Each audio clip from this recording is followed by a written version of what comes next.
ప్రజలు ఎన్నాళ్లుగానో ఎదురు చూస్తున్న జాతీయ రహదారి కల సాకారమవుతోంది. అదే సమయంలో అనేక కుటుంబాల్లో ఆందోళన కూడా మొదలైంది. రావులపాలెం నుంచి అమలాపురం వెళ్లాలంటే దూరం తక్కువే అయినా ప్రయాణం మాత్రం సాఫీగా సాగదు. ఇరుకైన రోడ్లు, ప్రమాదకరమైన మలుపులు, కాలువలపై వంతెనలు ఇవన్నీ ప్రయాణికులకు నిత్య సమస్యలే.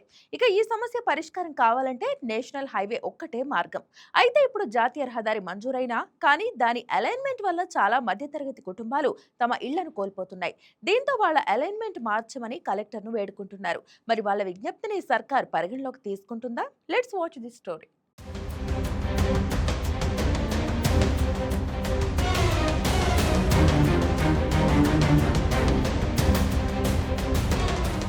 ఇప్పటి వరకు కోనసీమ ప్రాంతానికి నేరుగా వెళ్లే జాతీయ రహదారి లేకపోవటం ప్రధాన లోటుగా మారింది. తూర్పు వైపున కత్తిపూడి నుంచి పామరుకు 216 జాతీయ రహదారి, పశ్చిమ వైపున రాజమహేంద్రవరం నుంచి ఏలూరుకు 216A జాతీయ రహదారి ఉన్నప్పటికీ ఈ రెండింటికి మధ్య సరైన అనుసంధానం లేదు. ఈ లోటును భర్తీ చేసేందుకు కేంద్ర ప్రభుత్వం నేషనల్ హైవే 216 పేరుతో కొత్త జాతీయ రహదారి నిర్మాణానికి ఆమోదం తెలిపింది. ఈ ప్రాజెక్టుకు కేంద్ర ఉపరితల రవాణా మంత్రిత్వ శాఖ 630 కోట్లను మంజూరు చేసింది. భూసేకరణకు సంబంధించి ఈ నెల 8న నోటిఫికేషన్ విడుదల కాగా అభ్యంతరాలు ఉంటే ఈ నెల 28వ తేదీలోపు తెలియజేయాలని అధికారులు స్పష్టం చేశారు. ఈ రహదారి కోసం 22 గ్రామాల పరిధిలో 727 మంది రైతులు, గృహ యజమానుల నుంచి సుమారు 56 హెక్టార్ల భూమిని సేకరిస్తున్నారు. కొంతమేర ఇప్పటికే ఉన్న రోడ్డును విస్తరిస్తుండగా మిగతా భాగంలో గ్రీన్ఫీల్డ్ హైవేగా కొత్తగా నిర్మించనున్నారు.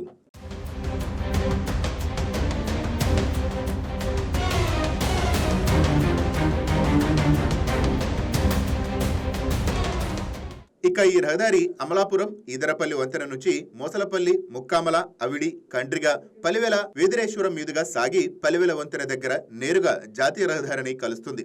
మొత్తం 31.6 కిలోమీటర్ల పొడవుతో నిర్మించనున్న ఈ హైవే వల్ల కొత్తపేట, రావులపాలెం ప్రాంతాల్లోని తీవ్రమైన ట్రాఫిక్ సమస్యకు ఉపశమనం కలగనుంది. ఆధునిక సాంకేతిక నిర్మాణం చేపట్టనందున రోడ్డు నాణ్యత కూడా మెరుగ్గా ఉంటుందని అధికారులు చెబుతున్నారు. ఈ హైవే పూర్తయితే డాక్టర్ బిఆర్ అంబేద్కర్ కోనసీమ జిల్లా కేంద్రంగా ఉన్న అమలాపురం చేరుకోవటం మరింత సులభం అవుతోంది. అమలాపురం నుంచి విజయవాడకు గాని, రాజమహేంద్రవరానికి గాని నేరుగా జాతీయ రహదారిపై ప్రయాణం చేసే అవకాశం లభిస్తుంది. రవాణా సౌలభ్యం పెరుగుతుండటంతో పాటు వ్యాపారాలు, పరిశ్రమలు విస్తరించే అవకాశం ఉందని వ్యాపార వర్గాలు ఆశాభావం వ్యక్తం చేస్తున్నాయి. కోనసీమలో వరి, కొబ్బరి వంటి ప్రధాన పంటలకు ఈ రహదారి ఎంతో ఉపయోగకరంగా మారుతుందని రైతులు చెబుతున్నారు. పండ్లు, కూరగాయలు ఇతర రాష్ట్రాలకు వేగంగా తరలించే వీలు ఉంటుంది. ఆక్వా ఫార్మింగ్, కోల్డ్ స్టోరేజ్ల అభివృద్ధి చెంది ఉపాధి అవకాశాలు పెరుగుతాయని నిపుణులు అంచనా వేస్తున్నారు.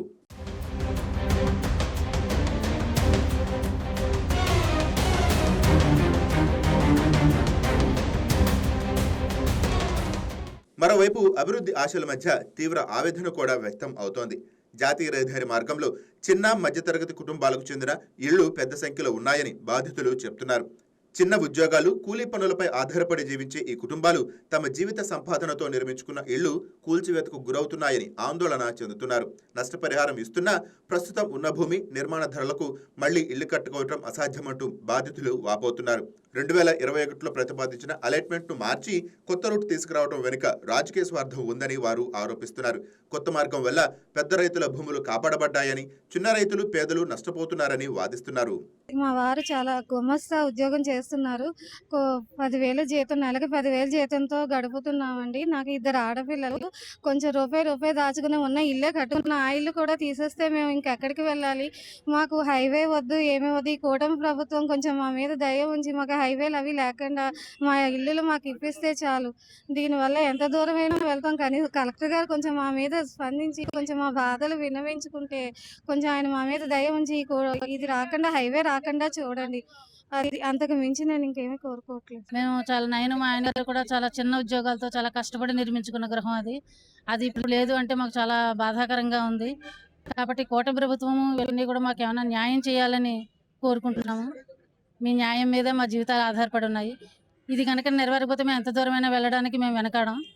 పోరాటం ఇంకా విపరీతంగా చేయడానికి నిశ్చయించుకున్నాం మేము. కాబట్టి మీరు అందరూ దయచేసి ఈ హైవే నిర్మాణాన్ని గురించి ఆలోచించి మాకు న్యాయం చేయాలని కోరుకుంటున్నాం. ఈ నేపథ్యంలో జాతీయ రహదారి బాధితులు జిల్లా కలెక్టర్ కార్యాలయానికి వినతిపత్రం సమర్పించారు. అలాట్మెంట్ పునఃపరిశీలించాలని, ఇళ్లను కాపాడాలని, పునరావాసం, ఉపాధి అవకాశాలు కల్పించాలని డిమాండ్ చేశారు.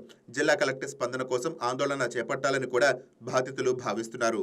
అలైన్మెంట్ ఏటుగట్టు ద్వారా ఇచ్చారు. దాని ప్రకారంగా వెళ్ళాలని కోరుకుంటున్నాను నేను. ఎందుకంటే మాకు ఇల్లులో పోతే మాకు ఇంకా ఉపాధి ఏమీ లేదు. మేము వేరే చోట కట్టుకునే పరిస్థితులు అయితే ఏమీ లేవు. మేము ఏదో చిన్న ఉద్యోగం నేను అంచేత చాలా కష్టపడి చాలా ఇది చేసి మేము కట్టుకున్నాము. అంచేత గతంలో చేసిన వైసీపీ ప్రభుత్వం చేసిన ఎలా కుట్రలా ఉంది ఇది. అంచేత ఇది కూటమి ప్రభుత్వం తప్పకుండా దయచేసి మమ్మల్ని ఆదుకోవాల్సిందిగా కోరి ప్రార్థిస్తున్నాను. రూపాయి పోగు పెట్టి ఎంతో కష్టపడి ఇల్లు కట్టుకున్నాం. ఈ ఇల్లు పోతే మాకు వేరే మార్గం లేదు. మేము మళ్ళీ స్థలం కొని ఇల్లు కట్టుకునే పరిస్థితి అయితే మాకు లేదు. మేము ఏదో కూలి పని చేసుకుని బతుకుతున్నాం. అంచేత అధికారులు ఈ మార్గాన్ని దారి మళ్లించి కుటుంబ ప్రభుత్వం మాకు న్యాయం చేయవలసిందిగా కోరుతున్నాను నేను. ఇదిలా ఉండగా ఈ రహదారి కోనసీమ ప్రాంతానికి మైలురాయిగా నిలుస్తుందని మరికొందరు అభిప్రాయపడుతున్నారు.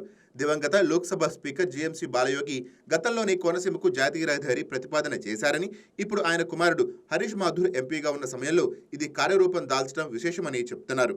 మొత్తానికి కోనసీమ జాతీయ రహదారి ప్రాజెక్టు ఒకవైపు అభివృద్ధి ఆశలను రగిలిస్తుంటే, మరోవైపు భూసేకరణతో బాధితులకు కన్నీళ్లు తెప్పిస్తోంది. ప్రభుత్వం అభివృద్ధి, న్యాయం రెండింటినీ సమతుల్యం చేస్తూ బాధితులకు భరోసా కల్పిస్తుందా లేదా అన్నది రాబోయే రోజుల్లో తేలాల్సి ఉంది.